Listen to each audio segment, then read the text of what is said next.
Chapter number 9, উত্তর America. উত্তর America প্রথমত তো আমাদের ভারতবর্ষ থেকে প্রায় 6 গুণ বেশি অঞ্চল জুড়ে মানে আয়তন যুক্ত একটি ত্রিভুজ আকৃতি, কিন্তু সেটা উল্টো ত্রিভুজ আকৃতি আমরা এই মহাদেশটিকে দেখতে পাই। এছাড়া এটি হচ্ছে বিশ্বের মধ্যে তৃতীয় বৃহত্তম মহাদেশ, যেটি কিনা আমাদের উত্তর আমেরিকা।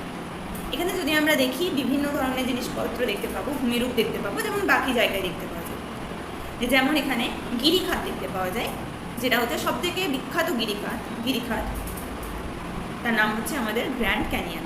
তেমনি জলপ্রপাত নায়াগ্রাকেও দেখতে পাওয়া যায়। পৃথিবীর বৃহত্তম যে দ্বীপ গ্রিনল্যান্ড, সেটা এই যে অবস্থায় রয়েছে সেখানে দেখতে পাওয়া যায়। আমরা যদি ম্যাপে দেখি তাহলে গ্রিনল্যান্ডকে আমরা উত্তর আমেরিকা মহাদেশের অংশ মানলেও পলিটিক্যালি অর্থাৎ রাজনৈতিকভাবে ইউরোপের অংশ হলো এই গ্রিনল্যান্ড। এখানে অনেক ভালো বড় বড় শহর দেখতে পাওয়া যায়, অত্যাধুনিক শহর। অবশ্যই এখানে আমেরিকা যুক্তরাষ্ট্র রয়েছে, কানাডা রয়েছে। এই জায়গাগুলোর মধ্যে বিভিন্ন ধরনের শহর অত্যাধুনিক শহর আমরা দেখতে পাবো। এছাড়া এখানে সুপেয় জলের যে হ্রদ, সব থেকে বড় হ্রদ, পৃথিবীর বৃহত্তম, সেটা হচ্ছে লেক সুপিরিয়র, সেটাও এখানে দেখতে পাওয়া যায়। এছাড়া এখানে আটলান্টা বলে সব থেকে পৃথিবীর ব্যস্ততম বিমানবন্দরও রয়েছে। এবার যদি আমরা আরও ভালোভাবে লক্ষ্য করি, এর ব্যাপারে জানবার চেষ্টা করি, তাহলে এটি হচ্ছে আমাদের এই ইউরোপের পশ্চিম দিকে অবস্থান করছে। তো ইউরোপে একটা সময় ছিল যখন তারা প্রায় 1400-1500 খ্রিস্টাব্দের দিকে, তখন তারা শুরু করে নতুন দেশ খুঁজবে। তাদের মাথায় আসে যে তারা নতুন দেশ খুঁজবে। তাই সেই ধরনের খেয়াল নিয়ে সবাই যারা ছিল, তারা নাবিকরা, তারা কিন্তু বেরিয়ে পড়ে। তেমনি একজন ছিলেন ক্রিস্টোফার কলম্বাস। তিনি ইউরোপের ইতালি দেশের থেকে, এই যে এখানে দেওয়া আছে, ইউরোপের ইতালি থেকে তিনি নাবিক ছিলেন এবং তিনি রওনা দেন 1492 সালে। এবং তিনি একটা জায়গায় যেয়ে পৌঁছান। অ্যাকচুয়ালি তিনি খুঁজতে চাইছিলেন ভারতবর্ষ, এবং তিনি যখন ভারতবর্ষ খুঁজবার চেষ্টা করছিলেন তখন তিনি উত্তর আমেরিকায় পৌঁছে যান, এবং তিনি ভুল করে ভেবে নেন যে এটা ভারতবর্ষ, আমি ভারতবর্ষ খুঁজে পেয়েছি। তো তিনি এই যে উত্তর আমেরিকার পূর্ব দ্বীপপুঞ্জে পৌঁছে তাকে ভারতবর্ষ দ্বীপপুঞ্জ বলে মনে করে নিয়েছিলেন। কিন্তু 1501 সালে যখন তারই এই পথ অনুসরণ করে আরেকজন ছিলেন পর্তুগিজ নাবিক, তার নাম ছিল আমেরিগো ভেসপুচি।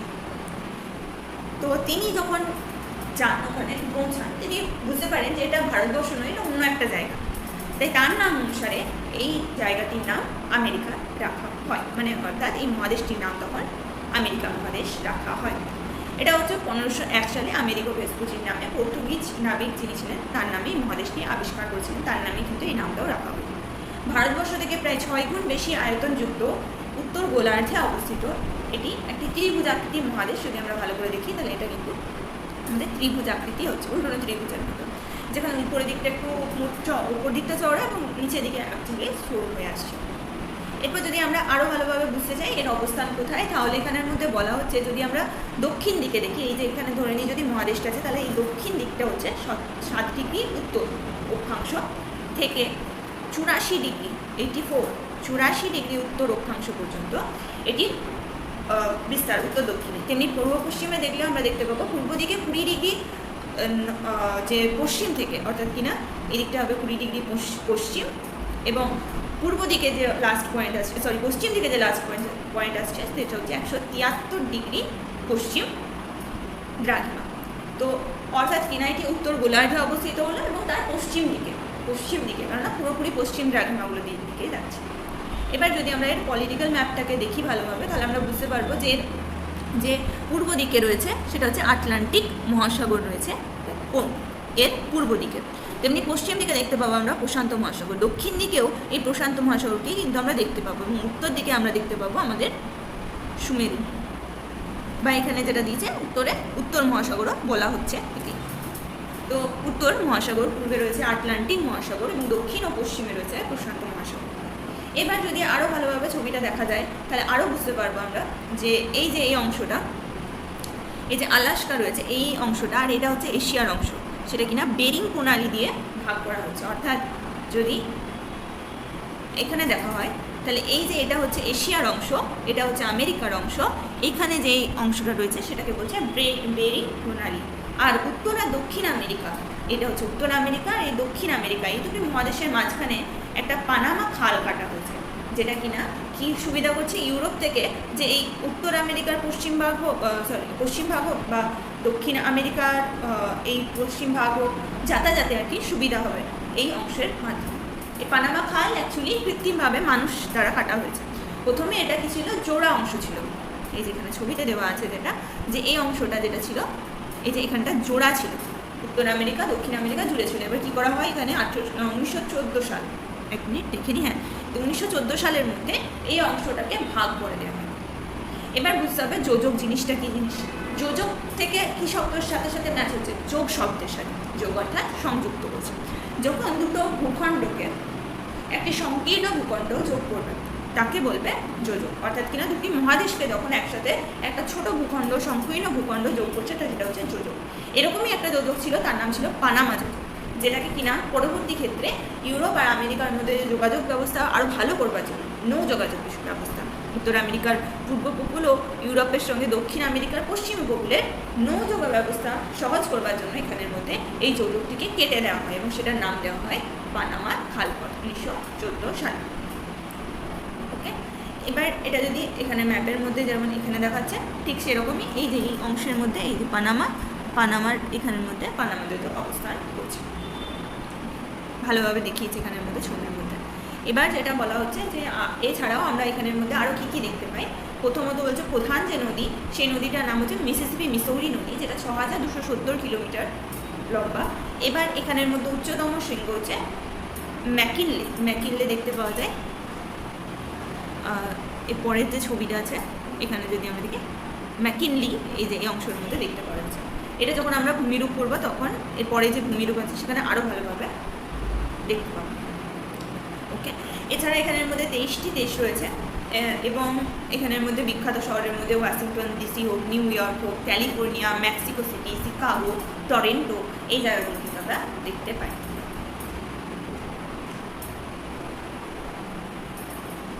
এই যে বেরিং প্রণালীর কথা দেখানো হচ্ছে, যে আলাস্কা অংশ রয়েছে এবং এটা হচ্ছে এশিয়া অংশ, সেখানে কিন্তু এরকমভাবে বেরিং প্রণালী রয়েছে যেটা কিনা ভাগ করছে।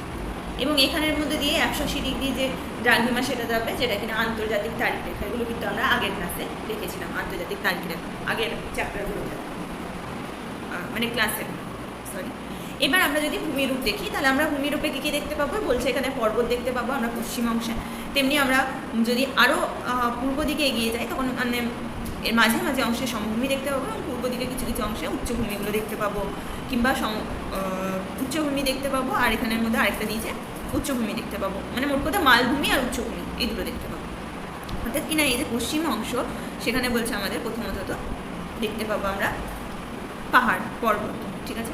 তেমনি পূর্ব দিকে যদি অংশগুলো দেখি তাহলে আমরা দেখতে পাবো এই যে অংশগুলো, সেগুলোতে আমরা দেখতে পাবো উচ্চভূমি, যদি আমরা বলি উচ্চভূমি।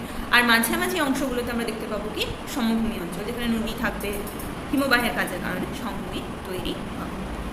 এবার আমাদের যেটা জানতে হবে সেটা হচ্ছে পশ্চিমে যদি আমরা দেখি যে এই পার্বত্য অঞ্চল, যেটাকে কর্ডিলেরাও বলা হয়ে থাকে। এবার কর্ডিলেরা শব্দের অর্থ কী, বলছে শৃঙ্খল। কর্ডিলেরা শব্দের অর্থ হলো শৃঙ্খল। উত্তরে আমেরিকা মহাদেশের পশ্চিমে পার্বত্য অঞ্চলে কতগুলি সমান্তরাল নবীন পর্বতমালা, ভঙ্গির পর্বতমালা নিয়ে এই কর্ডিলেরা সৃষ্টি হয়েছে। এবার যেখানে ভঙ্গির পর্বতমালা রয়েছে তার মানে সেখানের মধ্যে কী হবে, পাঁচ সীমানা থাকবে। আমরা আগের চ্যাপ্টারে পড়ছিলাম যখন তারা ভূমিরূপগুলো, তখন আমরা দেখেছিলাম পাঁচ সীমানার দ্বারা শুরু হচ্ছে। তো সেখানের মধ্যে প্রশান্ত মহাসাগরীয় যে পাত রয়েছে এবং উত্তর আমেরিকার যে মহাদেশীয় পাত রয়েছে সেটা কী হচ্ছে, অভিসারী পাত সীমানা, অর্থাৎ কিনা একে অপরের দিকে এগোচ্ছে। ফলে কী হবে, ভাঁজ খেয়ে উপর দিকে উঠে যাবে, ফলে কী শুরু হলো, ভঙ্গির পর্বতের সৃষ্টি হবে, অর্থাৎ এই কর্ডিলেরা সৃষ্টি হচ্ছে। এবং এখানের মধ্যে এটি দক্ষিণ আমেরিকাতেও কিন্তু আন্দিজ নামে এগিয়ে যাচ্ছে। এবার যদি আমাদের বলা হচ্ছে যে আমরা যদি মানে বইয়ের মধ্যে দিয়ে বইয়ের ভাষাতে লিখতে বলে তখন আমরা কীরকমভাবে জানবো যে কোথা থেকে কত দূর পর্যন্ত বিস্তার। এভাবে বলছে যে পশ্চিম প্রান্তে প্রশান্ত মহাসাগরের উপকূল বরাবর, উত্তরে বেরিং প্রণালী থেকে শুরু করে দক্ষিণে পানামা খাল পর্যন্ত এটি বিস্তৃত। এবং এই কর্ডিলেরার আরও দক্ষিণ দিকে আন্দিজ নামে দক্ষিণ আমেরিকা মহাদেশের মধ্যে প্রসারিত হয়েছে। এবার ছবিতে দেখলে বোঝা যাচ্ছে এই যে বেরিং প্রণালী থেকে বলছে পানামা পর্যন্ত লম্বাভাবে যাচ্ছে। এবং দক্ষিণ আমেরিকাতেও যখন আমরা পড়বো এর পরের চ্যাপ্টারে তখন দেখবো আন্দিজ নামে এটা কিন্তু এগিয়ে যাচ্ছে। কেন হচ্ছে, এদিকে হচ্ছে আমাদের প্রশান্ত মহাসাগরীয় পাত, এদিকে উত্তর আমেরিকা পাত, দুটো একে অপরের দিকে আসছে অভিসারী পাঁচ সীমানা, যার ফলে এই নবীন ভঙ্গিল পর্বতের মানে সমান্তরাল কিছু নবীন ভঙ্গিল পর্বতের সৃষ্টি হচ্ছে। তার মধ্যে কিছু নামও দেওয়া আছে ওখানের মধ্যে, যেমন হতে পারে আলাস্কা রেঞ্জ, এখানের মধ্যে দেওয়া আছে আলাস্কা রেঞ্জ, এখানের মধ্যে আছে কোস্ট রেঞ্জ, এখানের মধ্যে আমরা দেখতে পাবো ব্রুকস, এই যে ব্রুকস রেঞ্জ, এই যে Brooks Range, Alaska Range, Coast Range, এগুলো দেখতে পাবো এখানের মধ্যে। আবার এখানের মধ্যে আমরা বই থেকে দেখব এখানকার মধ্যভাগ যদি আমরা দেখি কর্ডিলেরার, সেটা হচ্ছে চওড়া এবং দুই প্রান্ত ক্রমশ সরু হয়ে এসছে। এখানকার প্রধান প্রধান পর্বতশ্রেণীর মধ্যে Coast Range, Alaska Range, Brooks Range দেখলাম আমরা। এই আলাস্কা রেঞ্জের মধ্যেই ওই মাউন্ট ম্যাকিনলে, যেটা 6195 মিটার, অর্থাৎ কিনা এই উত্তর আমেরিকার সব থেকে উঁচু পর্বত শৃঙ্গ, সেটা কিন্তু আমরা দেখতে পাচ্ছি ম্যাকিনলে, অর্থাৎ কিনা এটা যে আলাস্কা রেঞ্জ, এর মধ্যে আমি দেখতে পাবো ম্যাকিনলি পর্বত শৃঙ্গটা।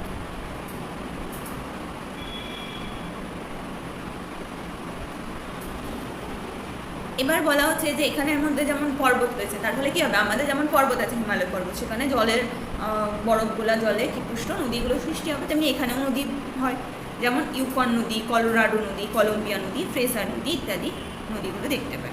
এবং এই নদীগুলি প্রবাহ পথে অনেক উপত্যকা, অবনমিত অঞ্চল ও গিরিখাতও সৃষ্টি করবে। পশ্চিম দিকে প্রবাহিত হয়ে এগুলি কী হচ্ছে, প্রশান্ত মহাসাগরে মিলিত হয়েছে। তাহলে ইউকন, কলোরাডো, কলম্বিয়া, ফ্রেসার, এই নদীগুলো এবার আমাদের জানতে হবে, মানে একবার শুধু দেখলেই হবে। এই যেখানের মধ্যে আমরা যদি দেখি, এখানের মধ্যে হচ্ছে কলোরাডো, কলম্বিয়া, ফ্রেসার নদী, এগুলো প্রশান্ত মহাসাগরে পড়ছে।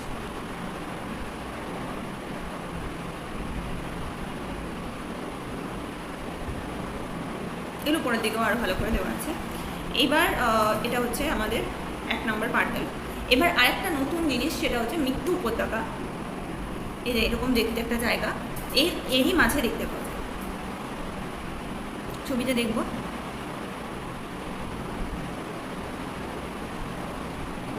এই মাঝামাঝি অংশে দেখতে পাওয়া যায়, এখানে দেওয়া আছে কি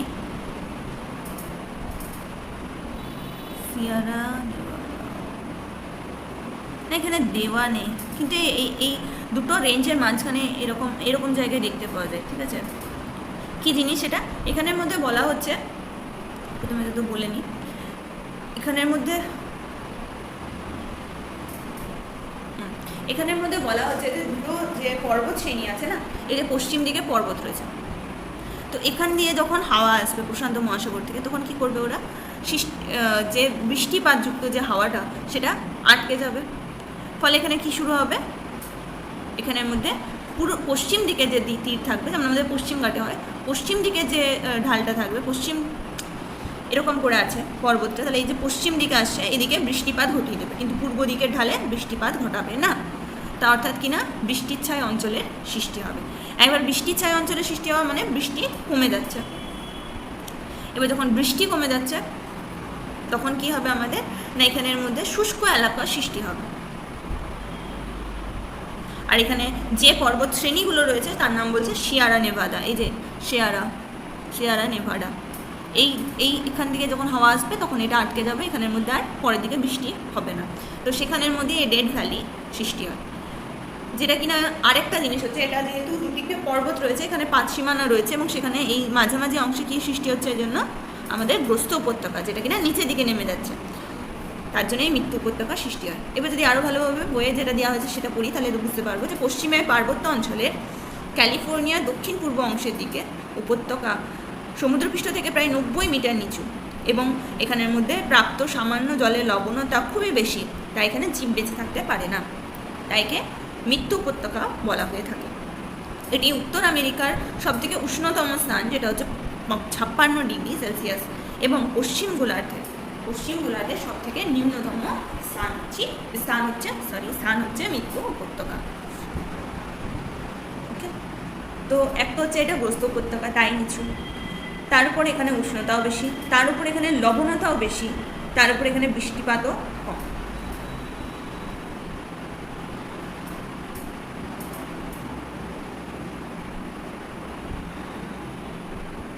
ওকে, এবার যাচ্ছি আমরা পরের জায়গা, সেটা হচ্ছে সমভূমি অঞ্চল। বলছে মধ্যভাগের সমভূমি অঞ্চল, আমি ইম্পর্টেন্ট জায়গাগুলো দাগ দিয়ে রেখেছি এখানের মধ্যে, যে পশ্চিমে পার্বত্য অঞ্চল এবং পূর্বভাগের যে উচ্চভূমি অঞ্চলের মাঝখানে উত্তরের সুমেরু থেকে দক্ষিণে মেক্সিকো উপসাগর পর্যন্ত এই বৃহৎ সমভূমি অবস্থান করছে, বা এটাকে গ্রেট প্লেনও বলা হচ্ছে। Mackenzie, Saint Lawrence, Mississippi, Missouri এই নদীগুলির অববাহিকা এখানের মধ্যে রয়েছে। অঞ্চলটি যে সম্পূর্ণ সমতল সেরকম নয়, কোথাও পাহাড় কোথাও টিলা দেখতে পাওয়া যায়, অর্থাৎ কিনা আমরা বলতে পারি ঢেউ খেলানো অংশ নিয়ে বা তরঙ্গায়িত অংশ এটি। এবং উত্তর দিকে হাডসন উপসাগরকে বেষ্টন করে ক্যানারিয়ান সিল দেখতে পাওয়া যায়, এবং এই যে প্রাচীনতম ভূখণ্ডের অংশবিশেষ এটি এই কানাডিয়ান সিল, এবং দীর্ঘদিন ধরে হিমবাহের ক্ষয়কার্যের ফলে অঞ্চলটি প্রায় সমভূমিতে পরিণত হয়েছে। এই সমপ্রায় ভূমিগুলি কোথাও কোথাও ক্ষয়কার্যের ফলে অবনমিত হয়ে হ্রদও সৃষ্টি করেছে, যেমন গ্রেট বিয়ার, আথাবাস্কা, গ্রেট স্লেপ। এছাড়া এখানে দক্ষিণ পূর্ব অংশে হিমবাহ ক্ষয়কার্যের ফলে 5টি বৃহৎ হ্রদের সৃষ্টি হয়েছে, যেটি কিনা সবথেকে বড় যেটা হচ্ছে সুপিরিয়র, বৃহত্তম মিষ্টি জলের হ্রদ, মিশিগান, হুরন, ইরি এবং অন্টারিও। এই 5টি হ্রদকে একত্রে পঞ্চহ্রদও বলা হচ্ছে, এবং অঞ্চলগুলোকে 4 ভাগে ভাগ করা হচ্ছে। আচ্ছা, এক সেকেন্ড।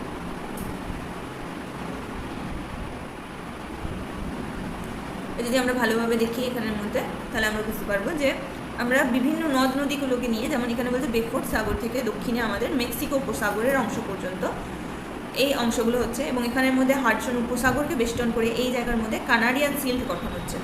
এটা আগের ছবিটাতে আরও ভালোভাবে দেওয়া আছে কানাডিয়ান সিল্টের ব্যাপারটা।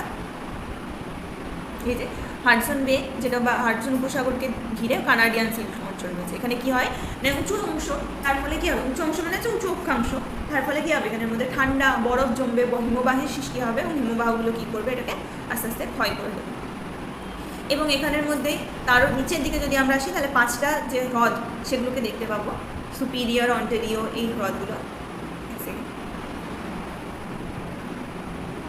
সুপিরিয়র, অন্টারিও হ্রদ, এই যেখানে হ্রদগুলো দেওয়া আছে, যেমন সুপিরিয়র, মিশিগান, এগুলো হচ্ছে এখানের মধ্যে অবস্থান করছে। এখানে 5টা হ্রদ, সেগুলোকে বলছে পঞ্চহ্রদ। পঞ্চহ্রদটা আরও নিচে, আরও পরের দিকে আবার আছে ভালোভাবে। এই যে এটাকে ঘিরে এক ধরনের সমভূমি গঠন হবে। তেমনি এখানের মধ্যে যে যে অংশগুলো হচ্ছে উঁচু ছিল, সেগুলো আস্তে আস্তে কী হচ্ছে, নিচু হয়ে গেছে, ক্ষয়ের জন্য হয়ে গেছে নিচু। এছাড়া আমরা যদি আরও দেখি, তাহলে উইনপেগ, গ্রেট বিয়ার, আথাবাস্কা, গ্রেট স্লেপ ইত্যাদি ইত্যাদি হ্রদও আমরা দেখতে পাবো। জলের যে ছবিটা আছে সেখানের মধ্যে হ্রদগুলো আমরা দেখতে পাবো, উইনপেগ, আথাবাস্কা, এই জায়গাগুলোতে যে হ্রদগুলো রয়েছে সেগুলো বলছে হিমবাহের ক্ষয়কার্যের কারণে কিন্তু সৃষ্টি হয়েছে। অর্থাৎ কিনা আমরা যদি দেখি, তাহলে মাঝামাঝি অংশের মধ্যে নদ নদীগুলোও পেরোবে, সেখানের মধ্যে কিছু অংশ কী হবে না, ক্ষয়প্রাপ্ত হয়ে যাবে। ক্ষয়প্রাপ্ত হয়ে এই যে এই মাঝে অংশে কী হবে, আমাদের সমভূমির সৃষ্টি করবে।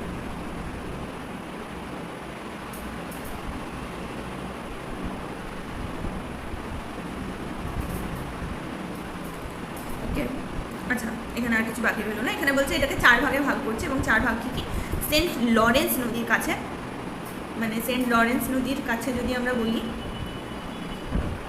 এই ছবিগুলো না, এক তো এইদিকে হচ্ছে এখানে লরেন্স নদী যাবে, যে নদীর জায়গাটা দেখি আরও ভালোভাবে বুঝতে পারবো যে এই সেন্ট লরেন্স নদী যাচ্ছে, এর আশেপাশের যে অংশগুলো রয়েছে সেগুলোকে নিয়ে একটা সমভূমি তৈরি হবে, সেই সমভূমির কথা বলছে। পূর্বে উচ্চভূমি অঞ্চল এবং কানাডিয়ান শিল্ডের অঞ্চলের মধ্যবর্তী অংশ। এবার বলছে হ্রদ, হ্রদ অঞ্চলের সমভূমি। হ্রদ যেগুলো থাকবে 5টা হ্রদ, সুপিরিয়র, মিশিগান, হুরন, ইরি, অন্টারিও, তার দক্ষিণ তীরের এলাকার অন্তর্গত। এছাড়া বলছে পেইরি সমভূমি, যেটি মধ্যভাগের বিস্তীর্ণ এলাকা জুড়ে এই সমভূমি কিন্তু অবস্থান করছে, এবং তার নিচের দিকে যদি দেখি, তাহলে আমরা মিসিসিপি, মিসৌরি সমভূমি দেখতে পাবো, যেটা পূর্ব দিকে উচ্চভূমি রয়েছে আর পশ্চিমে পার্বত্য অঞ্চলের মধ্যবর্তী অংশে রয়েছে, এবং মিসিসিপি, মিসৌরি নদীর বদ্বীপ সৃষ্টি করছে।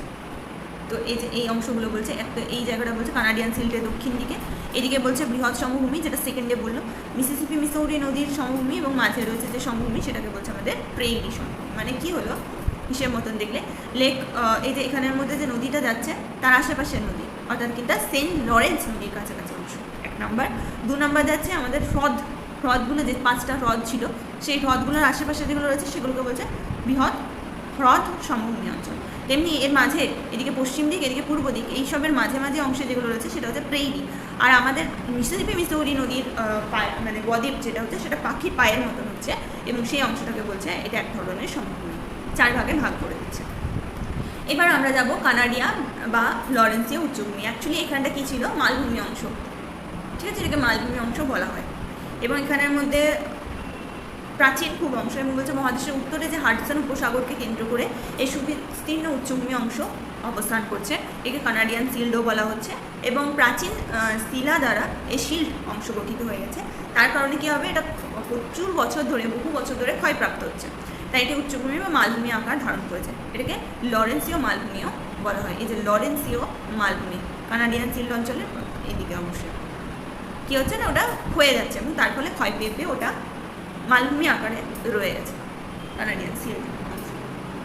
এবার আরও বলছে আরেকটা ভাগ করছে এর মধ্যে, ভূমিরূপের মধ্যে, যেটা হচ্ছে পূর্ব ভাগের উচ্চভূমি, যেটা আলাবামা পর্যন্ত, ল্যাব্রাডর থেকে আলাবামা পর্যন্ত। আলাবামা হচ্ছে এই যে টেনেসি নদীটা রয়েছে, এই যে অংশটা এরকম জায়গায় অবস্থান করছে আলাবামা পর্যন্ত। তো আমাদের দেখছি ল্যাব্রাডর থেকে আলাবামা পর্যন্ত যে অংশটা, সেখানের মধ্যে আমরা দেখতে পাবো কি এই পূর্ব ভাগের উচ্চভূমি।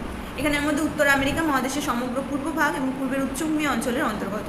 3টি অঞ্চল নিয়ে অবস্থান করছে। এক তো ল্যাব্রাডর মালভূমি অঞ্চল, আগেরটা ছিল লরেন্সীয়, এবার হচ্ছে ল্যাব্রাডর মালভূমি অঞ্চল। 3 ভাগে নাম দিয়েছে, এটা নিয়ে অতটা বেশি কিন্তু এখানের মধ্যে দেওয়া নেই। এটা শুধু 3টে নাম দিয়েছে, যে উত্তরের ভাগটাকে বলছে ল্যাব্রাডর মালভূমি, মধ্যভাগটাকে বলছে নিউ ইংল্যান্ড উচ্চভূমি, এবং সবার দক্ষিণে হচ্ছে অ্যাপেলেশিয়ান পার্বত্য অঞ্চল। এই যে অ্যাপেলেশিয়ান পর্বত অংশ, এখানের মধ্যে লরেন্সীয় মালভূমিটা আগে ছিল, আর এটা হচ্ছে ল্যাব্রাডর থেকে আলাবামা পর্যন্ত। ল্যাব্রাডর মালভূমি, নিউ ইংল্যান্ড উচ্চভূমি এবং অ্যাপেলেশিয়ান পার্বত্য অঞ্চল। ওকে, তো এটা ছিল আমাদের সম্পূর্ণভাবে যে কোথায় কি অবস্থান করছে। এটাকে আরও বলেছে কিছু এখানের মধ্যে স্টোরি। এখানে বলছে যে এটি যে অ্যাপেলেশিয়ানটা আছে, অ্যাপালেশিয়ান, সেটা হচ্ছে আমাদের ভঙ্গিল পর্বতমালা, কিন্তু প্রাচীন, যেমন আমাদের এখানে আরাবল্লী আছে ঠিক সেরকমই। এর মধ্যে ব্লু রিজ বলে যে পর্বত রয়েছে, সেখানে মাউন্ট মিসেল আছে, সেটি এই অংশের মধ্যে, এই উচ্চভূমির মধ্যে সব থেকে উচ্চ।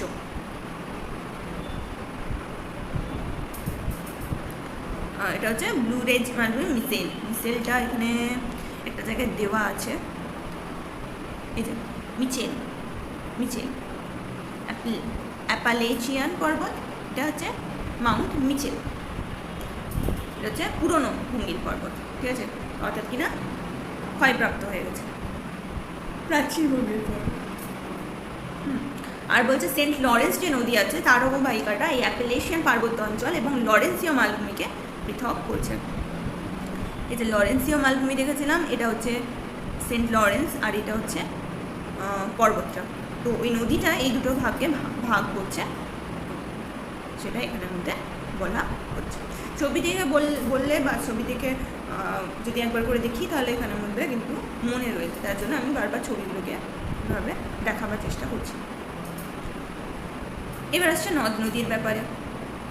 আমরা দেখবো অনেক কটা নদী আমরা এখানের মধ্যে কিন্তু দেখতে পাবো, তার মধ্যে আমাদের এখানের মধ্যে ওই কয়েকটা, খুব বেশি নয়, অনেক কটা ছবি দিয়েছে, কিন্তু যদি আমরা দেখি ভালোভাবে তাহলে ওই 5-6টা মতনই এখানে আমাদের 5টাই বোধহয় দেওয়া আছে। তো আমি এখান থেকে বলবো, আমার কাছে আলাদা করে, আর আমি বারবার করে ওইখানে এখানে একটু বলবো না, আমি এখান থেকে ডাইরেক্টলি বলে দেবো যে কোথায় কী তৈরি হচ্ছে, তাহলে বারবার যেতে হবে। যাদের বই আছে তারা বই দেখতে পারে, হ্যাঁ। এবার আমরা দেখব নদ নদী। প্রথমে তো আমাদের দেওয়া আছে সেন্ট লরেন্স নদী নিয়ে। এখানের মধ্যে যে লাস্ট হ্রদটা রয়েছে না, তার নাম হচ্ছে অন্টারিও হ্রদ। ছবি চেঞ্জ করতে হবে। অন্টারিও হ্রদ দেখতে গেলে আমাদের আগের দিকে গেলে আমরা দেখতে পাবো এই যে 5টা হ্রদের কথা বারবার বলা হচ্ছিল, এই যে সুপিরিয়র, এই যে এই ছবিটার নিচের দিকে যে হ্রদগুলো রয়েছে, যেমন সুপিরিয়র হ্রদ, মিশিগান বলছিল, হুরন বলছিল, ইরি বলছিল, আর অন্টারিও বলছিল। এই যে লাস্ট হ্রদটা রয়েছে, অর্থাৎ কিনা অন্টারিও হ্রদ, সেই হ্রদ থেকে কিন্তু এই লরেন্স নদী, সেন্ট লরেন্স নদীর উৎপত্তি হচ্ছে। সেন্ট লরেন্স নদীর উৎপত্তি হচ্ছে এই অন্টারিও হ্রদ থেকে, এবং এখানে সাগরেই যেটা পড়ছে সেটা হচ্ছে আটলান্টিক মহাসাগর, রাইট, আটলান্টিক মহাসাগরে পড়ছে। এবার এটার মধ্যে বলা হচ্ছে যে এর উপনদীর নাম হচ্ছে অটোয়া আর সেন্ট লুসি। এখানের মধ্যে যদি আমরা দেখি তাহলে এটা যাচ্ছে কোথায় দিয়ে, মাঝামাঝি অংশ দিয়ে, অবশ্যই পরিবহন ব্যবস্থা তাহলে সুবিধা করবে পরিবহনের জন্য। এছাড়া এই নদীর উপরে কিন্তু সেই বিখ্যাত নায়াগ্রা জলপ্রপাত গড়ে উঠেছে। এবার আমরা যাচ্ছি মিসিসিপি আর মিসৌরি নদীর উপর, মিসৌরি আর মিসিসিপি নদীর উপর। প্রথমে তো বুঝতে হবে যে পরে দিকে দেওয়া আছে এটা, যে মিসিসিপি নদীর প্রধান উপনদী হচ্ছে মিসৌরি, অর্থাৎ কিনা মিসৌরি নদী এসে অ্যাকচুয়ালি মিসিসিপি নদীতে মিলছে। যেমন আমাদের গঙ্গা যমুনা, প্রথমে গঙ্গাকে বলছি তারপর যমুনাকে বলছি, অর্থাৎ গঙ্গাতে যমুনা এসে মিশছে, ঠিক সেরকম মিসিসিপি মিসৌরিতে, মিসিসিপি প্রধান নদী, মিসৌরি হচ্ছে উপনদী, মিসৌরি মিসিসিপিতে এসে মিশছে। এবার আসছে মিসিসিপি মিসৌরি কোথায় তৈরি হচ্ছে, ওই প্রথম যে লেকটা সব থেকে বড় যেটা, সেটা বলছে সুপিরিয়র হ্রদ। সেই সুপিরিয়র হ্রদের পশ্চিম দিকে যে পর্বত আছে সেই পর্বত থেকে এটি সৃষ্টি হচ্ছে, এবং এটি কোথায় যেয়ে মিশছে, এই যে মেক্সিকো উপসাগরে এর মোহনা রয়েছে। এ তো একদম মিসিসিপি মিসৌরির জন্য মিসৌরিতে একটা নদী হবে এর উপনদী, এছাড়া আরাকানসাস আর রেড এই দুটো নদীর নামও দেওয়া আছে উপনদী হিসাবে, এবং এটি কিন্তু উত্তর আমেরিকার সর্বদীর্ঘতম, সব থেকে দীর্ঘতম নদী। এবার আমরা যাচ্ছি কলোরাডো নদী। এই কলোরাডো নদীতেও আমরা দেখতে পাবো কিনা যে পথ দিয়ে যাবে সেখানের মধ্যে বৃষ্টিপাত কম হবে। কেন কম হবে, এইদিকে যে পশ্চিম দিক আছে সেখানে এটা যে বায়ুটা ধাক্কা খাবে, এবং তারপর কী হবে, শৈলতকে বৃষ্টিপাত ঘটানোর পর পশ্চিম দিকে পূর্ব দিকে কম বৃষ্টিপাত ঘটাবে, অর্থাৎ কিনা বৃষ্টিচ্ছায় অঞ্চল হবে। তাই এইখানের মধ্যে আমরা যদি ভালো করে জানতে পারি বা দেখি, তাহলে আমরা দেখবো এখানের মধ্যে কিন্তু মরুভূমির সৃষ্টি হয়। এই কলোরাডো নদী যে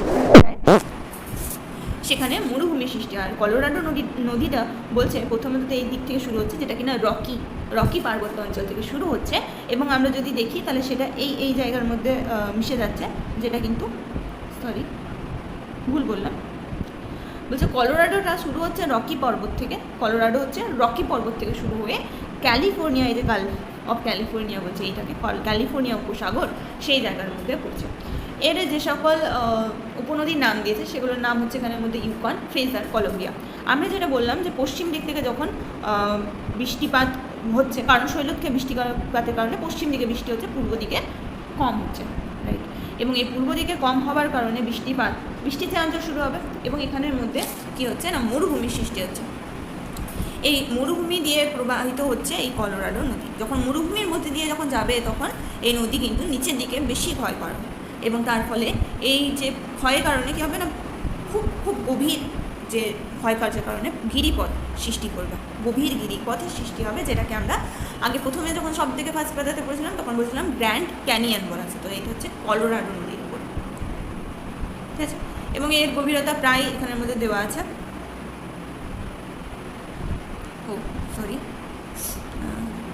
এই যে কলোরাডো নদীর উপর মরুপথ দিয়ে যাওয়ার সময় এই যে নিচের দিকে বেশি ক্ষয় করছে, তার ফলে এখানের মধ্যে খুব গভীর গিরিখাত সৃষ্টি হচ্ছে, যার নাম গ্র্যান্ড ক্যানিয়ন।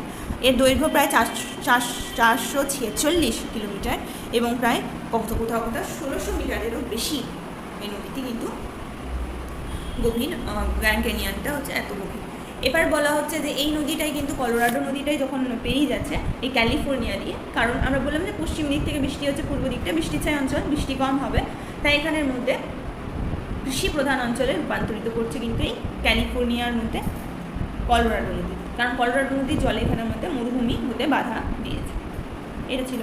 আচ্ছা, এখানে আরেকটা নদীর ব্যাপার বলছে টেনেসি নদী, যেটা কিনা নর্মাল একটা দেখতে হবে, এটা হচ্ছে টেনেসি নদী, যেটা কিনা সর্বোচ্চ যে বৃহত্তম নদীর পরিকল্পনা, নদী উপত্যকা পরিকল্পনা সেটা করা হচ্ছে।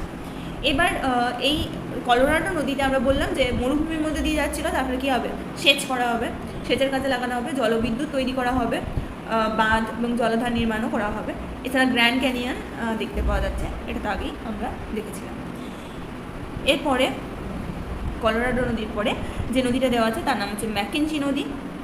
বলা হচ্ছে আথাবাস্কা থেকে, যে আথাবাস্কার হ্রদ সেখান থেকে এটি শুরু হচ্ছে, এবং এটি উত্তর সাগর, মানে এখানের মধ্যে পড়ছে, যেটা কিনা উত্তর সাগর এর মধ্যে পড়ছে।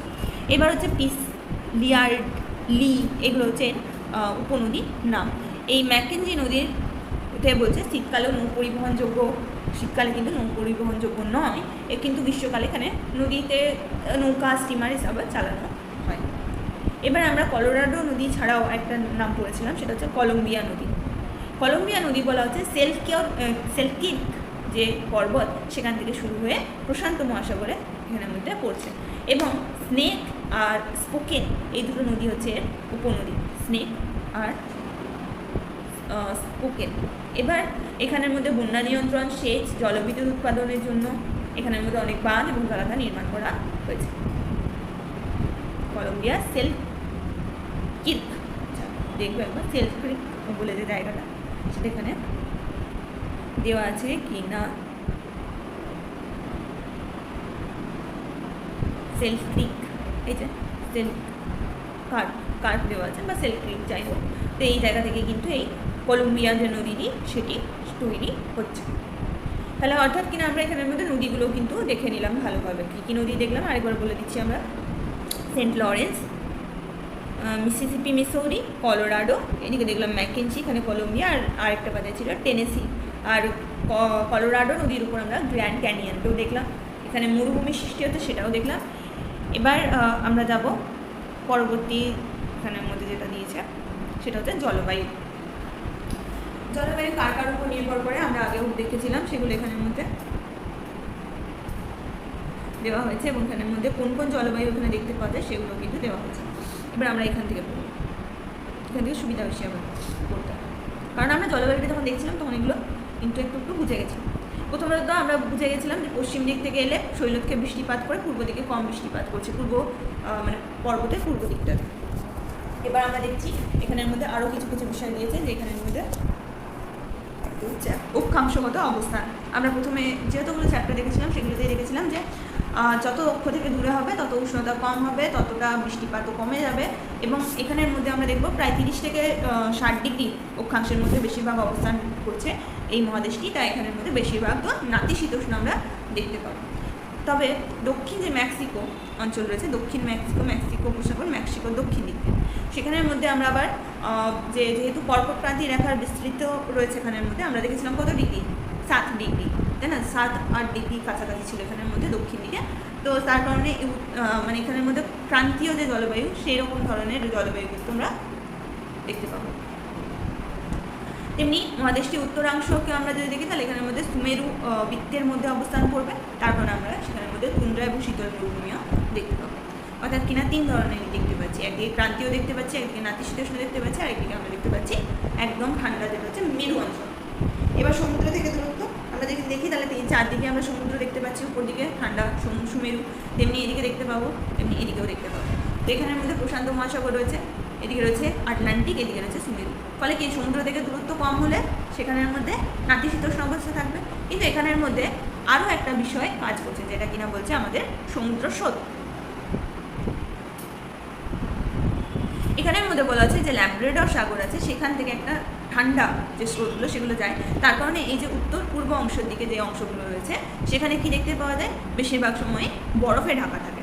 আবার ক্যালিফোর্নিয়া স্রোত যেখানে রয়েছে সেখানের মধ্যে হচ্ছে শীতল ক্যালিফোর্নিয়া হয়, শীতল স্রোতের কারণে দক্ষিণ পশ্চিম দিকে ক্যালিফোর্নিয়ার যে উপকূল বরাবর সেখানেও ঠান্ডা থাকতে পাওয়া যাবে।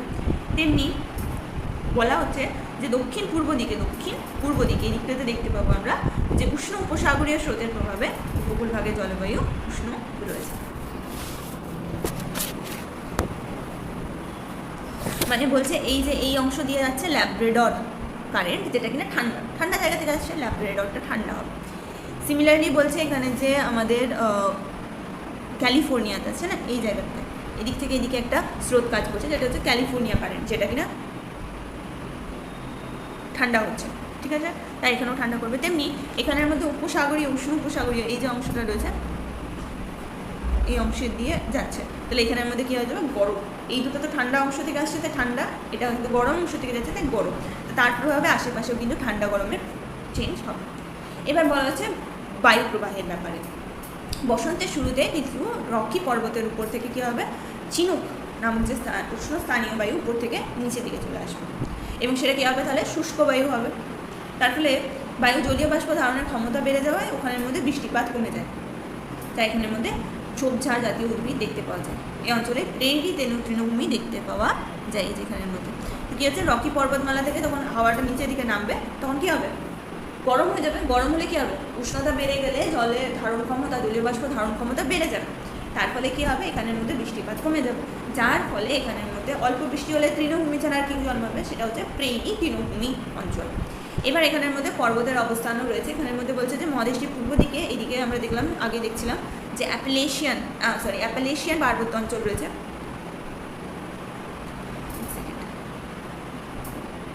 এই ছবিটাতে দেখি, এই যে এই অংশে রয়েছে অ্যাপালেশিয়ান পর্বত,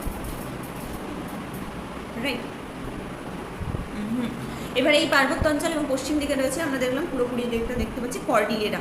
ফলে উত্তর এবং দক্ষিণে বিস্তৃত হয়, মধ্যভাগে, মানে এটা হচ্ছে উত্তর থেকে দক্ষিণে বিস্তৃত হয়, যে মধ্যভাগের অংশ রয়েছে, এই মধ্যভাগের অংশ রয়েছে, সেখানের মধ্যে সমুদ্রের প্রভাব কিন্তু কমে যাচ্ছে। হতে পারে সমুদ্রের কাছাকাছি অবস্থিত হচ্ছে, কিন্তু এদিক থেকে যেহেতু বাধা পাবে, এদিক থেকে যেহেতু বাধা পাবে, তাই এখানের মধ্যে কিন্তু সমুদ্রের প্রভাব কমে যাবে। এছাড়া মহাদেশটি উত্তর দিকে হিমশীতল, উত্তর দিকে তো ঠান্ডা হচ্ছে, এবং তার ফলে কী হচ্ছে, এদিকে কোনো বাধা নেই, এদিকে তো কোনো বাধা নেই, কী বলছে না, পশ্চিম দিকে পর্বত রয়েছে, পূর্ব দিকে পর্বত রয়েছে, ফলে এদিকে সমুদ্রের যে প্রভাব সেটা পড়ছে না, কিন্তু উত্তর দিকে কোনো বাধা নেই, উত্তর দিক থেকে যে মেরু বায়ুগুলো আছে সেগুলো কিন্তু ঠিক আসছে, শীতল মেরু বায়ু প্রবেশ করছে, ফলে কী হচ্ছে, ঠান্ডা বেশি হয়ে যাবে। আবার দক্ষিণ দিকে যখন আমরা দেখবো, তখন দেখবো এই যে মেক্সিকো উপসাগর বলছে, সেখান থেকে জলীয় বাষ্প পূর্ণ বাধাহীনভাবে প্রবাহিত হবে, ঠিক আছে, তার ফলে কী হবে না, এই সমস্ত কিছু কিন্তু প্রভাবিত করছে এই জলবায়ুকে, কার বৃষ্টিপাতকে। এবার আমরা যাচ্ছি পরের এইদিকে জলবায়ুতে। তার মধ্যে যদি আমরা দেখি, মানে জলবায়ু হিসাবে দিয়েছে 7টা জলবায়ু নাম দিয়েছে। প্রথমে তো জলবায়ু নামগুলো করবো এবং বুঝবার চেষ্টা করবো এখানের মধ্যে কী কী দেওয়া হচ্ছে এবং কেন দেওয়া হচ্ছে। প্রথমে তো আমরা দেখবো তুন্দ্রা জলবায়ু দেখতে পাবো, তুন্দ্রা স্বাভাবিক উদ্ভিদ। তারপর দেখতে পাবো তৈগা, তারপরে এই যে লরেন্সীয় জলবায়ু নাতিশীতোষ্ণ মিশ্র অরণ্য, লরেন্সীয় জলবায়ু নাতিশীতোষ্ণ মিশ্র অরণ্য। তারপর শীতল নাতিশীতোষ্ণ মহাদেশীয় জলবায়ু এবং নাতিশীতোষ্ণ তৃণভূমি দেখতে পাবো। এখানে দেখতে পাবো ক্রান্তীয় অঞ্চলের ভূমধ্যসাগরীয় জলবায়ু, ভূমধ্যসাগরীয় অরণ্য এখানের মধ্যে কিছু জায়গায় দেখতে পাওয়া যায়। আর উষ্ণ মরু জলবায়ু বা মরু উদ্ভিদগুলোর মধ্যে দেখতে পাবো আমরা। তো এগুলো কেন সৃষ্টি হবে, এক তো আমরা বুঝতে পারছি যে উত্তর দিকে আমরা কি দেখতে পাবো, ঠান্ডা অংশ দেখতে পাবো, ঠিক আছে, মেরুর কাছাকাছি অংশ। তেমনি যত উত্তর দিকে যাবো যেমন ঠান্ডা বাড়বে, তেমনি বৃষ্টিপাত কমবে, তেমনি দক্ষিণ দিকে যত যাবো তত গরম বাড়বে এবং বৃষ্টিপাতও অল্পগুলো বাড়বে। আবার পশ্চিম দিকে আমরা দেখবো পর্বত আছে, পূর্ব দিকে পর্বত আছে, তাই মাঝের যে অংশগুলো থাকবে এখানের মধ্যে কী হবে, মরুভূমির সৃষ্টি হচ্ছে, অর্থাৎ কিনা বৃষ্টি ছায়া অঞ্চলের মধ্যে বা কম বৃষ্টি পড়ছে, ঠিক আছে, তারপরে তৃণভূমিও দেখতে পাবো। এবার এগুলোকে আমি এখানের মধ্যে যেভাবে বলেছে সেভাবে বলবার চেষ্টা করছি, প্রত্যেকটা ভেঙে দিয়ে বলছে তুন্দ্রা। প্রথমে তুন্দ্রা জলবায়ু অরণ্য আমরা আগেও পড়েছিলাম যে প্রায় 8 থেকে 9 মাস এখানের মধ্যে শীতকাল থাকে এবং মাঝে মাঝে তুষারঝড় হয়ে থাকে এবং গ্রীষ্মকালে নাতিশীতোষ্ণ ঘূর্ণবাতের জন্য এখানের মধ্যে সামান্য বৃষ্টিপাত হয়ে থাকে। উত্তর আমেরিকা মহাদেশের যদি আমরা দেখি তাহলে এটা হচ্ছে উত্তরাংশ এবং পশ্চিম, এখানের মধ্যে পশ্চিম আলাস্কার অংশ থেকে ল্যাব্রাডর পর্যন্ত এবং গ্রিনল্যান্ডেও আমরা ল্যাব্রাডর সাগর দেখতে পাচ্ছি, এখানে গ্রিনল্যান্ড দেখতে পাচ্ছি, এই অংশের মধ্যে পুরোপুরি আমরা দেখতে পাচ্ছি কিন্তু এই তুন্দ্রা জলবায়ু অঞ্চলকে দেখতে পেলাম।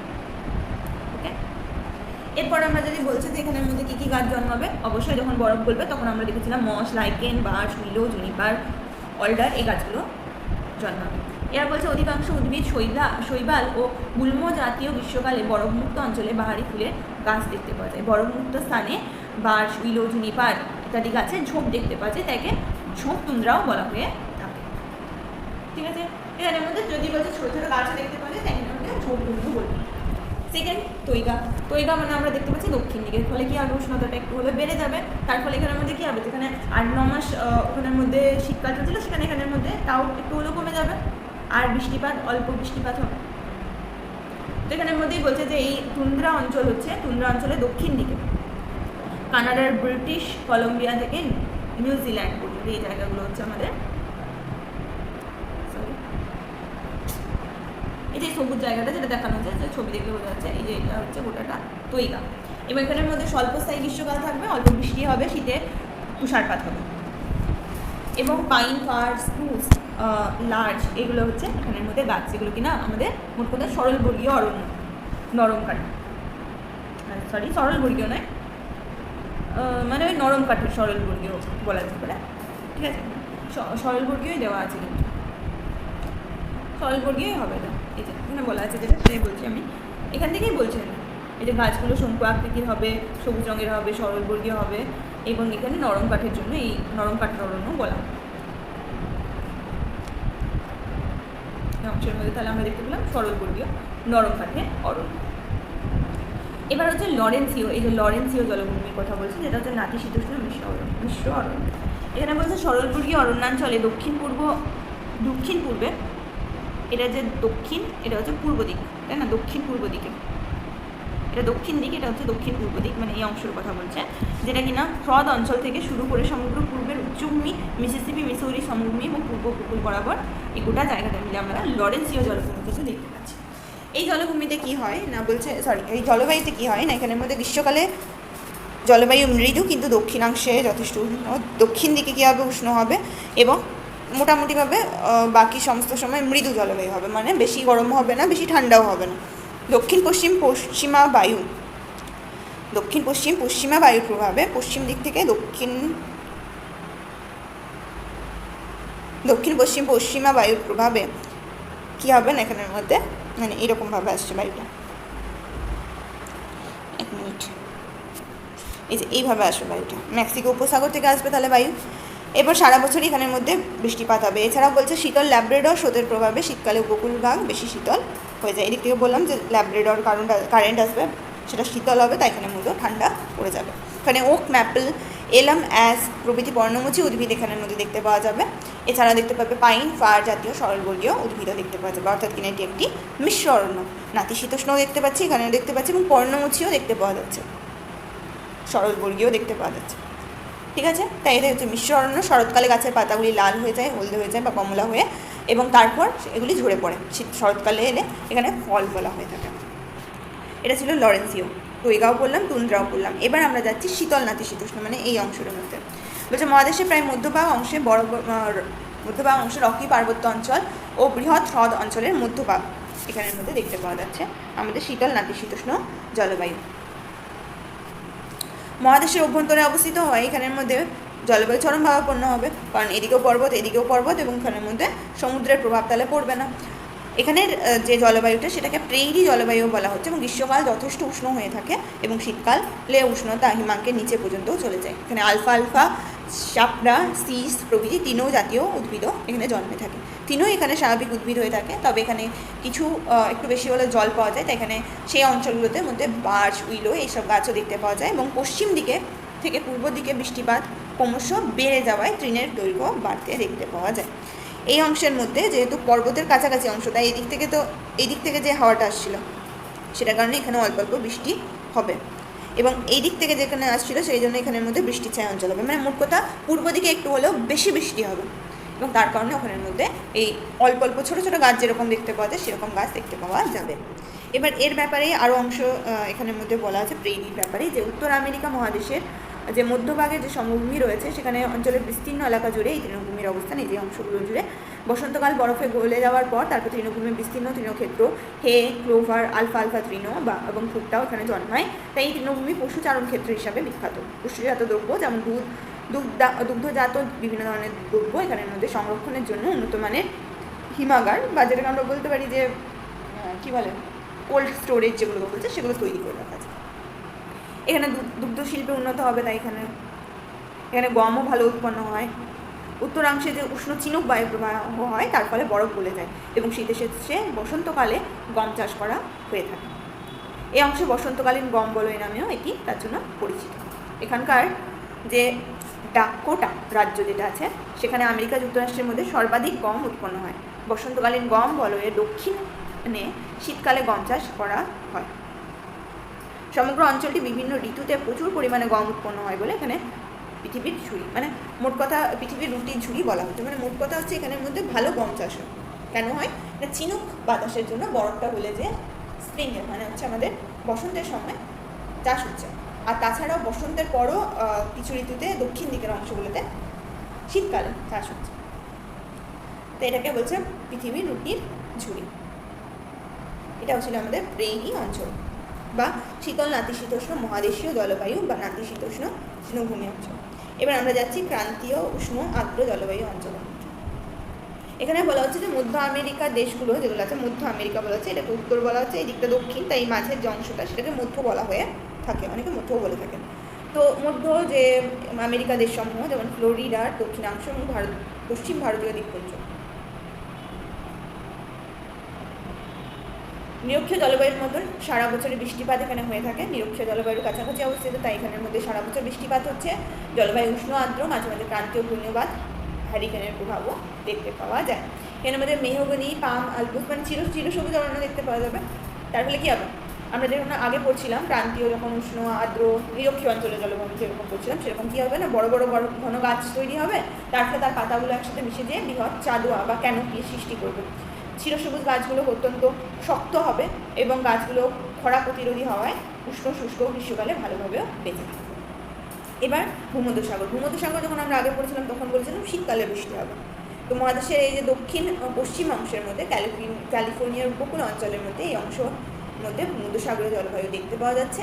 এখানের মধ্যে সারা বছরই রোদ ঝলমলে সমভাবাপন্ন হবে, কারণ এখানের মধ্যে প্রশান্ত মহাসাগরের কাছাকাছি অবস্থিত, তাহলে এখানে কী হবে, সমভাবাপন্ন হবে।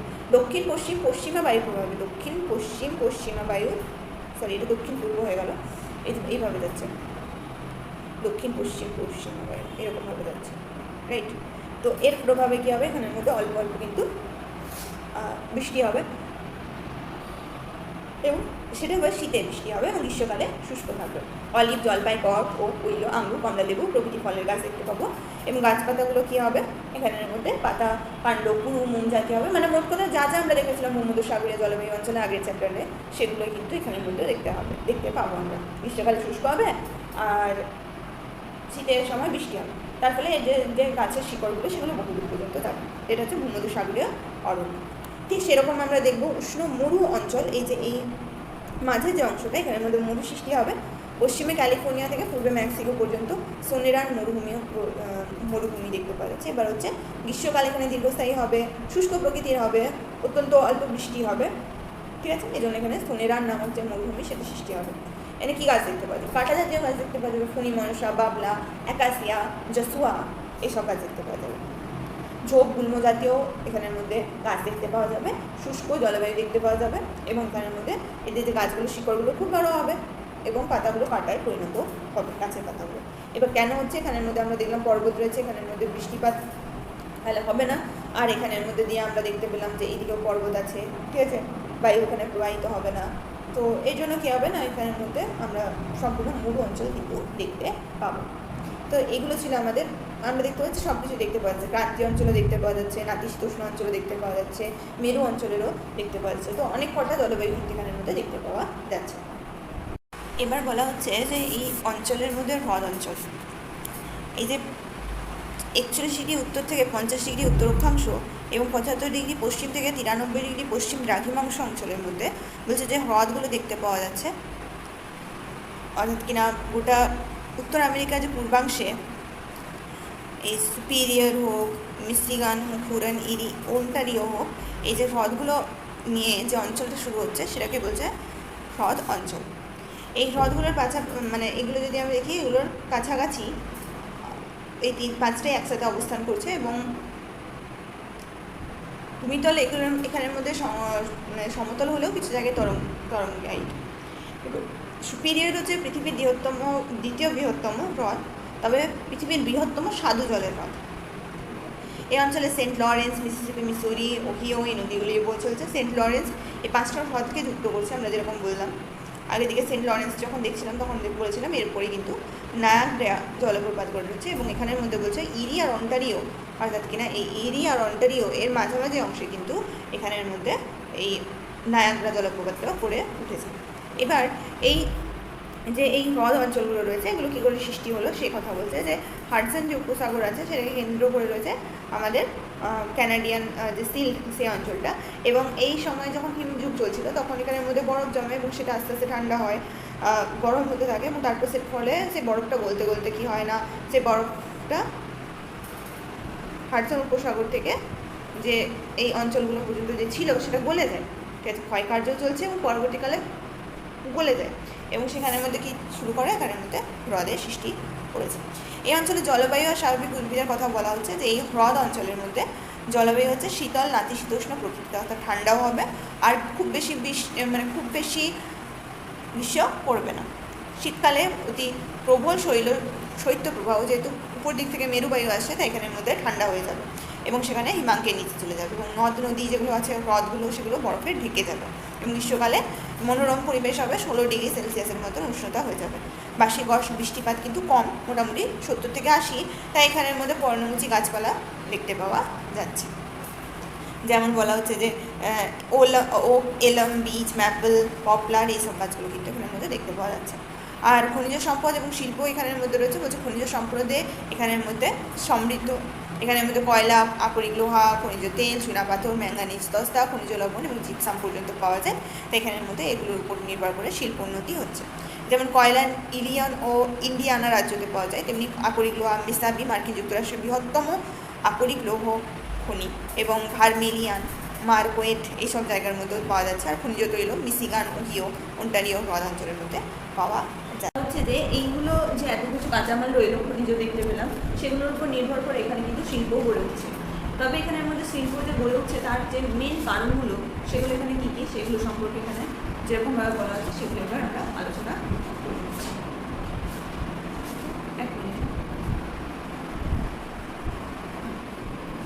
তো এখানের মধ্যে বলা হচ্ছে অ্যাকচুয়ালি যে এখানের মধ্যে অনেক ধরনের শিল্প গড়ে উঠেছে, তাতে সেটা লোহার উপর তৈরি করে হোক, আমরা দেখলাম আকরিক লোহা পাওয়া যায়, তাহলে সেই লৌহ ইস্পাত হোক কিংবা ইঞ্জিনিয়ারিং হোক কিংবা রাসায়নিক সার শিল্প হোক বা খনিজ তৈল শোধন এবং পেট্রোরসায়ন শিল্প হোক বা মাংস শিল্প হোক, ময়দা শিল্প হোক বা রবার শিল্প হোক, এই সমস্ত ধরনের শিল্প কিন্তু এখানে দেখতে পাওয়া যাচ্ছে। এবং এই শিল্পগুলো কেন উন্নতি হচ্ছে, একটা শিল্প উন্নত হওয়ার জন্য অনেক কিছু দরকার, যেমন প্রথম হচ্ছে কাঁচামাল। তো এখানের মধ্যে বলছে যে যে এখানের মধ্যে বলা হচ্ছে খনিজ সম্পদ, খনিজ সম্পদ পাওয়া যাচ্ছে, তার জন্য এখানের মধ্যে আকরিক লোহা, কয়লা খনি, সান্নিধ্য এইসবগুলো তো হেল্প করছেই। তার সাথে সাথে এখানের মধ্যে হ্রদ এলাকা রয়েছে, তার ফলে কী হচ্ছে জল পাচ্ছে। এছাড়া প্রচুর টাকা যে মূলধনের সহায়তা সেটাও পাচ্ছে। ঘন জনবসতিপূর্ণ অঞ্চল, তাই এখানে শ্রমিকও পাওয়া যায়।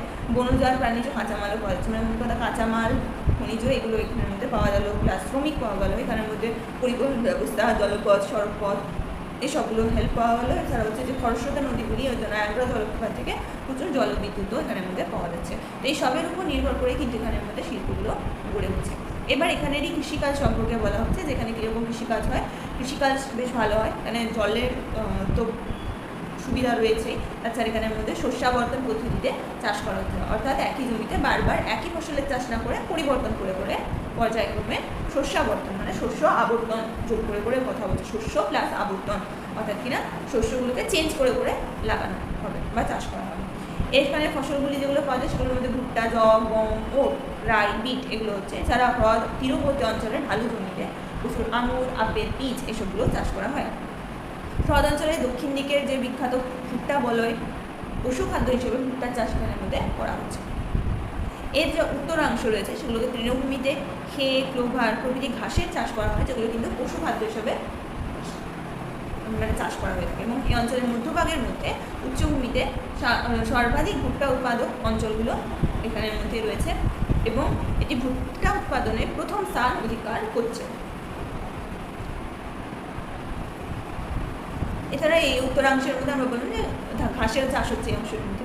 এবার এই কৃষিগুলোর উন্নতির কারণ কী বলছে, যেখানের মধ্যে এক তো বলছে প্রথমে যে একটা সমভূমি রয়েছে, তাই না? সমভূমিতে কী হবে, প্লাস নাতিশীতোষ্ণ আর্দ্র জলবায়ু রয়েছে, যেখানে বৃষ্টি আর উষ্ণতা পরিমিত, খুব বেশি নয়। তার ফলে এখানের মধ্যে কী হবে, ঘাসের যে ব্যবস্থাটা সেটা ভালো হয়ে গেল। শস্যাবর্তন ব্যবস্থা ব্যবহার করা হবে, তার ফলে কী হবে, কৃষি উন্নতি হবে। জলসেচ ব্যবস্থা থাকবে, উন্নত আধুনিক পদ্ধতিতে চাষ করা হবে সেসবগুলো। তাছাড়া হ্রদগুলো থেকে জলসেচ ব্যবস্থা করা হবে। ঘনবসতির জন্য কৃষিজ যে ফসলের ব্যাপক চাহিদা এসবগুলো কিন্তু হেল্প করছে এদের কৃষিকাজের উপরে। এবার আমরা পশুপালনে যাবো। এখানের মধ্যে বলছে হ্রদ অঞ্চলের পার্শ্ববর্তী শহরগুলিতে দুগ্ধজাত দ্রব্য মাংস সরবরাহ করার জন্য এখানে উন্নত পদ্ধতিতে গবাদি পশু শুকর পালন করা হয়। এখানে মূল কথা আছে এখানে উন্নত পদ্ধতি ব্যবহার করা হয়। এখানে দুগ্ধ প্রদানকারী যে জার্সি গরু সেগুলোকে পালন করা হয়। এখানে মেষও পালন করা হয়। হাঁস মুরগি, পোলট্রি ফার্ম গড়ে তোলা হয়েছে হাঁস মুরগি পালনের জন্য। সব মিলিয়ে অন্যতম প্রধান একটি অংশ এখানে পশুপালনের জন্য। গবাদি পশু পালন হোক বা দুগ্ধজাত দ্রব্য উৎপাদনের জন্য এখানের মধ্যে মিশিগান ও সুপিরিয়র হ্রদের যে সংলগ্ন যে উইসকনসিন, যাই হোক উচ্চারণে ভুলে যাচ্ছে, প্রদেশ যে রয়েছে সেখানের মধ্যে ডেয়ারি রাজ্য বলা হয়ে থাকে। মানে মুখ্যত ওখানে ভালো দুগ্ধজাতীয় যে দ্রব্য সেগুলো তৈরি করা হচ্ছে। এছাড়া মিশিগান হ্রদের তীরে অবস্থিত শিকাগো শহর মাংস উৎপাদন এবং সংরক্ষণের জন্য বিখ্যাত। একে পৃথিবীর কসাইখানাও তাই বলা হচ্ছে।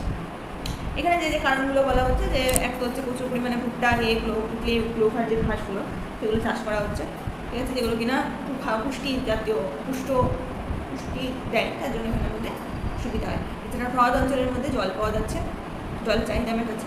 বিস্তীর্ণ সমভূমি অঞ্চলে পশুদের অবাধ বিচরণের সুবিধা করা হচ্ছে। এই অঞ্চলের মধ্যে শীতল জলবায়ুর জন্য দুধ এবং দুগ্ধজাত দ্রব্য এবং মাংস প্রভৃতি পচনশীল উপাদান সহজে সংরক্ষণ করা যাচ্ছে।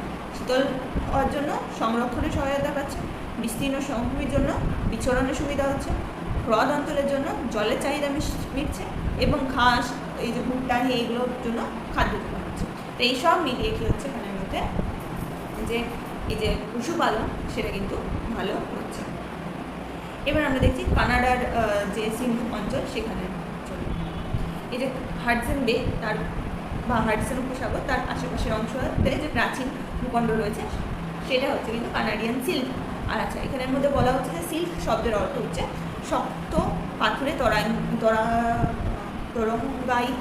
তরঙ্গায়িত প্রাচীন ভূখণ্ড।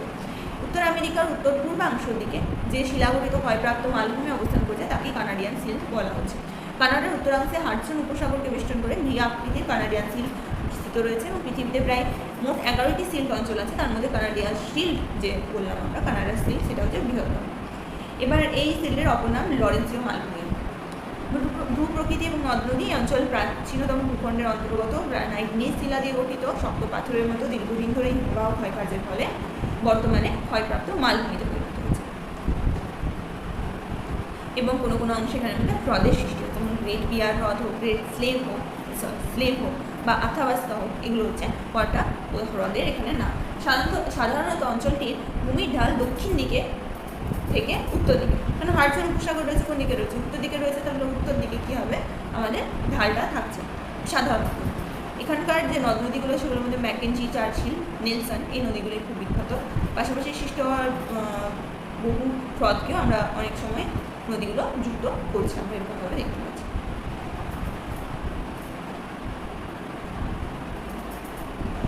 এবার বলা হচ্ছে এখানে জলবায়ু অবস্থান। উত্তর দিকটা কী হবে, আরও ঠান্ডা হবে, তারপরে বরফ জমে থাকবে, অর্থাৎ কিনা তুন্দ্রা জলভূমির অন্তর্গত হবে।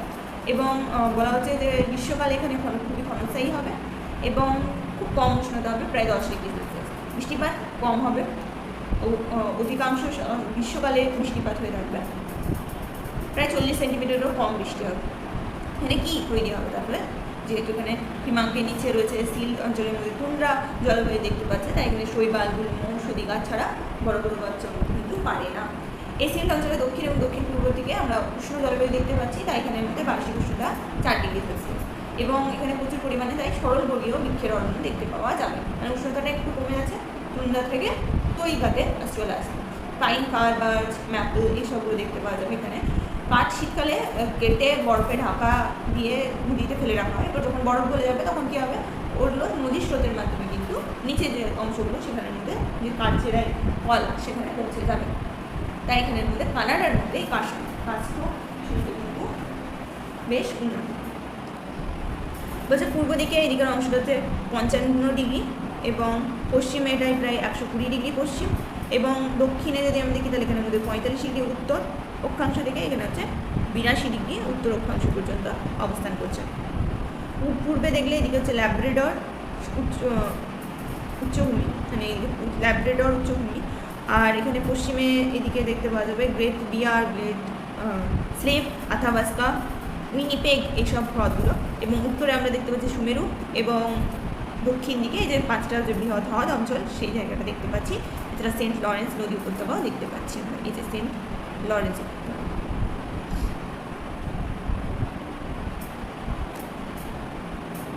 ল্যাব্রাডর সাগর, এইদিকে সেন্ট লরেন্স যাচ্ছে, এদিকে এই যে গ্রেট স্লেভ হ্রদ, বিয়ার হ্রদ, আথাবাস্কা, ঠিক আছে, এই যে এই হ্রদগুলো এই অঞ্চলগুলোর মধ্যে পড়ছে। এবার বলা হচ্ছে এখানের মধ্যে জীবজন্তুর কথা। এখানে সরলবর্গীয়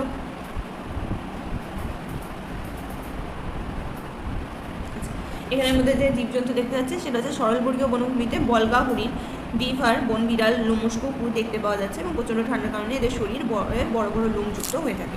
কৃষিকাজের মধ্যে যদি দেখি তাহলে সিল্ট অঞ্চলের মধ্যে কৃষিকাজে উন্নত হবে না, কারণ প্রাচীন শিলা দিয়ে গঠিত, কারণ এখানের মধ্যে তাছাড়া হচ্ছে বরফে আবৃত হবে, ঠিক আছে। হাডসন উপসাগর, লরেন্স নদী তীরবর্তী যে অঞ্চলে সেখানের মধ্যে অল্প পরিমাণ গম, জব, আলু, ওট, বিট এসব চাষ হবে। খনিজ সম্পদের কথা বললে এটা যেহেতু প্রাচীন আগ্নেয় শিলা রূপান্তরিত শিলা দ্বারা গঠিত, তাই এখানের মধ্যে প্রধান খনিজ সমৃদ্ধ এলাকা এই অংশটি।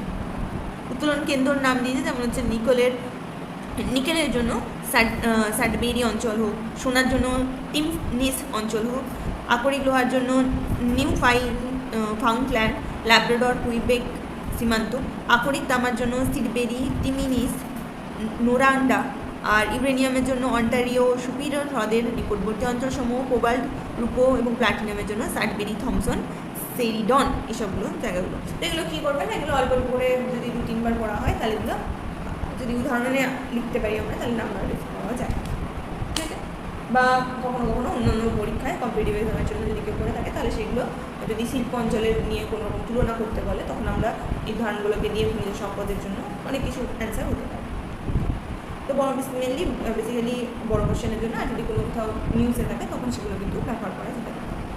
এবার শিল্পের ব্যাপারে এখানে কী বলা হচ্ছে, যে কানাডার শিল অঞ্চলে কৃষিকাজে তো সমৃদ্ধ নয় আমরা দেখলাম, তবে শিল্পের যথেষ্ট দুর্গম অঞ্চল, প্রতিকূল প্রাকৃতিক পরিবেশ, এর সাথেও শিল্পের উন্নতি হচ্ছে। কারণ কি, এখানকার বনভূমিতে কাঠ রয়েছে, বন্যপশুর লোম, চামড়া এগুলো কাজে লাগছে, খনিজ পদার্থ প্রচুর পাওয়া যাচ্ছে, উন্নত মানের প্রযুক্তি, কারিগরি দক্ষতা এসবগুলোর জন্য স্থানীয় নদ নদীগুলো থেকে উৎপন্ন জলবিদ্যুৎ শক্তির প্রাপ্ততাও রয়েছে এবং সিল্ট অঞ্চলের দক্ষিণ প্রান্তে পঞ্চহ্রদ নদীর মাধ্যমে সৃষ্ট সুলভ জলপথ এসবগুলির জন্য সিল্ট অঞ্চলের দক্ষিণ দিকে বিভিন্ন ধরনের শিল্প সমাবেশ ঘটেছে, যা এই অঞ্চলকে অর্থনৈতিকভাবে সমৃদ্ধি দিয়েছে। এবার এখানে শিল্পকেন্দ্রের নাম দেওয়া হয়েছে, কিছু নামগুলো একবার রিডিং করে দিচ্ছি আমি। প্রথমে বলছে কাগজ শিল্পর কথা, যেমন উইনিপেগ, মন্ট্রিল, বাকিংহাম এসব অঞ্চলের মধ্যে দেখতে পাওয়া যাচ্ছে। কাষ্ঠ শিল্প দেখতে পাচ্ছে Ottawa, pine, Quebec.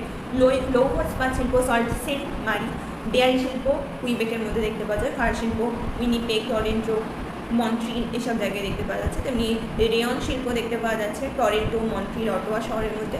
Engineering, Montreal, Ottawa, Quebec. তো মোট কথা এই 4-5টা জায়গার নাম কিন্তু বারবার আসছে, যেমন হচ্ছে অটোয়া, কুইবেক, উইনিপেগ, এই নামগুলো কিন্তু বারবার এলো, এগুলো তাহলে ইম্পর্টেন্ট জায়গা হয়ে গেল।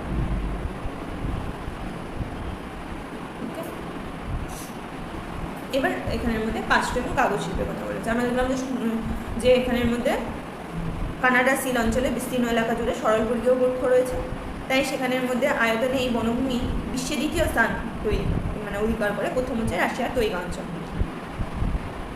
এই বনভূমির কাঠ থেকে কিন্তু কাগজ তৈরি হচ্ছে এবং কাষ্ঠ এবং কাগজ শিল্পের প্রধান কাঁচামাল এই বনভূমির কাঠই হয়ে থাকে। তাই এই কাঠ যেহেতু নরম প্রকৃতির, যা সহজে কাগজ এবং মণ্ড উৎপাদনে ব্যবহার করা যায়, তাই কাঁচামালের সুলভতা রয়েছে, ঠিক আছে। তাই এইগুলো কিন্তু কানাডা যে বিশ্বে উল্লেখযোগ্য স্থান অধিকার করছে এই কাষ্ঠ এবং কাগজ শিল্প। এখানে পরিবহনেরও সুবিধা রয়েছে, যে শীতকালে যখন চারিদিকে বরফ জমে যায় তখন গাছ কেটে বরফে রেখে দেওয়া হয় এবং তারপর গ্রীষ্মকালে যখন বরফ করে জল হবে তখন সেটা নদীর স্রোতের সাথে ভাসতে ভাসতে চলে যাবে কাঠ চেরাই কলগুলোতে এবং সেখানে লোককে সংগ্রহ করা হবে। এবং সিল্ট অঞ্চলে খরস্রোতা নদীগুলি থেকে উৎপন্ন জলবিদ্যুৎ শক্তিও রয়েছে, তার ফলে উন্নত প্রযুক্তিও রয়েছে, তার ফলে কাঠ চেরাইয়ের সুবিধা হয়। এছাড়া দক্ষ শ্রমিক রয়েছে, প্রচুর ধরনের সহযোগিতা রয়েছে, যার কারণে কী হচ্ছে, কানাডা বিশ্বে প্রথম স্থান অধিকার করছে কাগজের মণ্ড, নিউজ প্রিন্ট এসব দ্রব্য সমূহ উৎপাদনের জন্য। এবার ফার শিল্পের কথা বলছে, যে সিল্ট অঞ্চলে প্রায় সর্বত্রই এই শিল্প গড়ে উঠেছে। দীর্ঘ ফার মানে কি, লোম, ঠিক আছে, দীর্ঘ লোমযুক্ত পশুর চামড়া থেকে শীতের পোশাক এখানের মধ্যে তৈরি করা হয়। তো মোট কথা এখানের মধ্যে আমরা দেখতে পেলাম, তাহলে যদি আমরা ছোটো করে বলি তাহলে এই অঞ্চলের মধ্যে খনিজ পাওয়া যাবে, কৃষি কম হবে, দক্ষিণ দিকে একটু হলেও কৃষিকাজ হলেও বেশিরভাগ হবে না।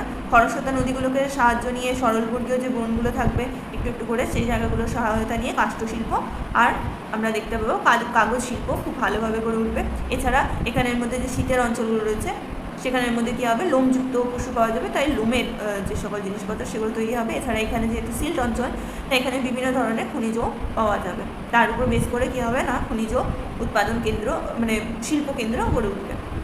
আর যদি তার আগেরটাতে যাই, হ্রদ অঞ্চলের মধ্যে ভালো কৃষিও ছিল, ভালো শিল্পও ছিল, ঠিক আছে, এবং পরিবহন ব্যবস্থাও ভালো ছিল, মানুষের জনবসতিও ভালো ছিল, তার মানে সব কিছুই ভালো ছিল ওখানে। কিন্তু এখানে কিন্তু আমাদের কৃষিটা অতটা ভালো না, ঠিক আছে। তো এটা হচ্ছে আমাদের পুরো উত্তর আমেরিকা চ্যাপ্টারটা শেষ হলো, অনেক বড় চ্যাপ্টার এটা।